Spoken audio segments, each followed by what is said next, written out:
ಹಲವಾರು ಬಾರಿ ನಾನು ಎಚ್ಚರ ಮಾಡಿದ್ರೂ ಕೂಡ ಕಾವೇರಿ ನದಿ ಬರದಾಗಿದೆ ಅಂತ ನಾನೇ ಹೋಗಿ ಸ್ಥಳಕ್ಕೆ ಹೋಗಿದ್ದೆ, ಎಚ್ಚರಿಕೆ ಕೊಟ್ಟೆ ಸರ್ಕಾರಕ್ಕೆ 26ನೇ ತಾರೀಕು.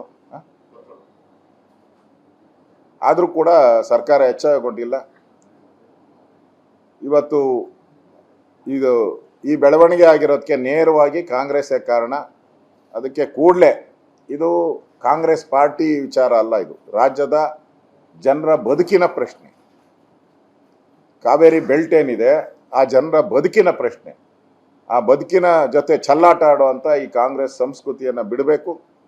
ಕೂಡಲೇ ಸರ್ವಪಕ್ಷದ ಸಭೆಯನ್ನು ಕರಿಬೇಕು, ಎಕ್ಸ್ಪ್ಲೈನ್ ಮಾಡಬೇಕು, ಯಾಕೆ ಫೇಲ್ ಆದ್ರಿ ಅನ್ನೋದನ್ನ ಎಕ್ಸ್ಪ್ಲೈನ್ ಮಾಡಬೇಕು. ಮುಂದೆ ಏನು ಕ್ರಮ ತೆಗೆದುಕೊಳ್ತೀರಿ ಅನ್ನೋದ್ರ ಬಗ್ಗೆನೂ ಕೂಡ ಆ ಸಭೆಯಲ್ಲಿ ಚರ್ಚೆ ಮಾಡಬೇಕು. ಕೂಡಲೇ ನೀರನ್ನು ಬಿಡದೆ ಪ್ರಾಧಿಕಾರದ ಮುಂದೆ ಮತ್ತೆ ಮನವಿ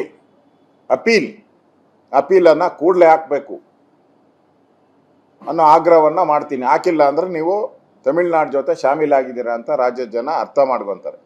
ಅದರಿಂದ ಕೂಡಲೇ ಸರ್ವಪಕ್ಷದ ಸಭೆ ಕರೆದು ಚರ್ಚೆ ಮಾಡಬೇಕು. ಆ ಚರ್ಚೆಯಲ್ಲಿ ಏನು ಬರುತ್ತೋ ಅದ್ರ ಪ್ರಕಾರ ರಾಜ್ಯ ಈ ಮುಖ್ಯಮಂತ್ರಿ ನಡ್ಕೊಬೇಕು. ಇಲ್ಲ ಅಂದರೆ ನಿಮ್ಮ ಒಳ ಒಪ್ಪಂದ ಏನಿದೆ ತಮಿಳ್ನಾಡು ಜೊತೆ ಅದು ಜಗಜ್ಜಾಹೀರಾತು, ಈಗಾಗಲೇ ಜಗಜ್ಜಾಹೀರಾತಾಗಿದೆ. ಈಗ ಬೇರೆ ಅವರು ಬೇರೆ ಇಲ್ಲಿ ಕರ್ನಾಟಕಕ್ಕೆ ಬರ್ತೀನಿ ಅಂತ ಹೇಳಿದ್ದಾರೆ. ಯಾರು? ಜೋಸಫ್ ಅವರು ಕೂಡ ಇಲ್ಲಿ ವಿಧಾನಸೌಧಕ್ಕೆ ಬರ್ತಾರಂತೆ. ಜೋಸಫ್ ಅವರು ಮುಖ್ಯಮಂತ್ರಿ ಆಗಸ್ಟ್ 3ಕ್ಕೆ ಮುಖ್ಯಮಂತ್ರಿ ಜೋಸಫ್ ಅವರು ಕೂಡ ಇಲ್ಲಿ ಬರ್ತಾ ಇದ್ದಾರೆ.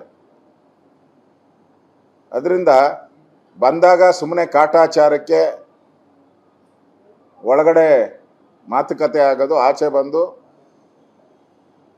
ತಮಿಳ್ನಾಡು ಪರವಾಗಿ ಅವ್ರು ಮಾತಾಡೋದು, ನೀವು ಮೌನ ವಹಿಸೋದು, ಇದನ್ನು ರಾಜ್ಯದ ಜನ ಗಮನಿಸ್ತಾ ಇದ್ದಾರೆ.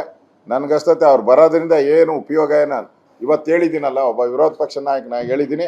ನೋಡಿ, ಅವ್ರು ಬಂದು ಹೋದ್ಮೇಲೆ ಏನಾನ ಸಣ್ಣ ಒಂದು ಇಂಪ್ರೂವ್ಮೆಂಟ್ ಆಗಿದ್ರು ಹೇಳಿ. ನನಗೆ ಒಂದು ಸಣ್ಣ ಇಂಪ್ರೂವ್ಮೆಂಟು ಆಗಲ್ಲ. ನಾವು ಮೇಕೆದಾಟಿಗೆ ವಿರೋಧ ಅಂತಾರೆ, ಕಾವೇರಿ ಪ್ರಾಧಿಕಾರದ ಇದಕ್ಕೆ ನೀರು ಬಿಡುವಂಥ ಸಂದರ್ಭದಲ್ಲಿ ತಮಿಳ್ನಾಡು ಪರ ಮಾತಾಡ್ತಾರೆ.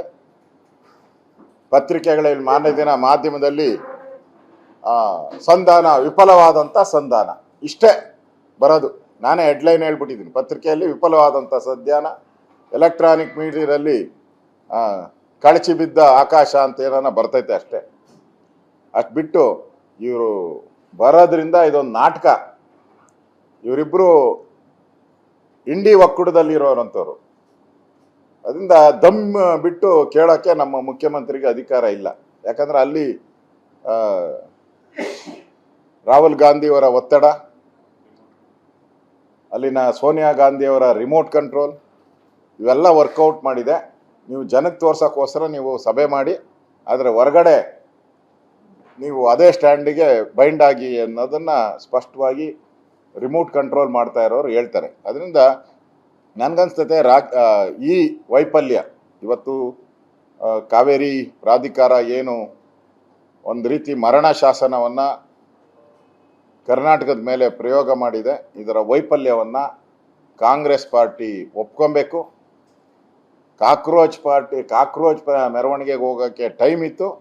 ಕಾವೇರಿ ಪ್ರಾಧಿಕಾರದ ವಿಚಾರವಾಗಿ ಗಮನ ಹರಿಸೋಕ್ಕೆ ಮುಖ್ಯಮಂತ್ರಿಗಳಿಗೆ ಸಮಯ ಇಲ್ಲ ಅಂತೇಳಿ ಕರ್ನಾಟಕದ ಜನ ಈಗಾಗಲೇ ಮಾತಾಡ್ತಾ ಇದ್ದಾರೆ, ಎಲ್ಲ ಕಡೆ ಮಾತಾಡ್ತಾ ಇದ್ದಾರೆ. ಅದರಿಂದ ಇದು ಪೂರ್ತಿ ಕಾಂಗ್ರೆಸ್ಸಿನ ವೈಫಲ್ಯ ಅಂತ